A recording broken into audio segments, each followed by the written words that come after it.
നമ്മളെ പറ്റിയിട്ട് പലരും പലതും പറഞ്ഞുണ്ടാക്കും. ചിലപ്പോൾ നമ്മൾക്ക് തന്നെ ഒരു വിശ്വസിക്കാൻ ബുദ്ധിമുട്ടുണ്ടാകുന്ന കാര്യങ്ങളൊക്കെ ആയിരിക്കും പലരും ഉണ്ടാക്കി പറയുന്നത്. പക്ഷേ അതൊന്നും കേട്ട് നമ്മൾ തളരാൻ നിൽക്കണ്ട.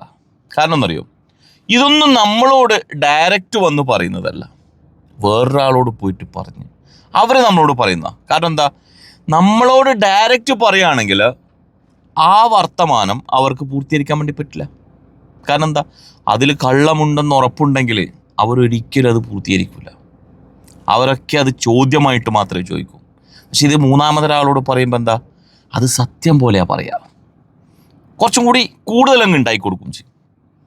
എന്നിട്ടോ ആ മൂന്നാമതൊരാൾ നമ്മളെടുത്ത് വന്നിട്ട് പറയും.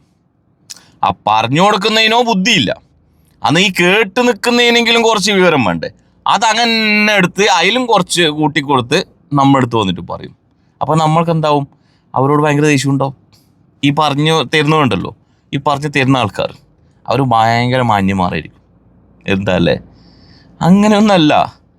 എന്തെങ്കിലും പറയാനുണ്ടോ അല്ലെങ്കിൽ എന്തെങ്കിലും കേട്ടിട്ടുണ്ടോ, അറ്റ്ലീസ്റ്റ് അത് ഫേസ് ടു ഫേസ് ചോദിക്കാനുള്ള ഒരു മാന്യത കാണിക്കുക.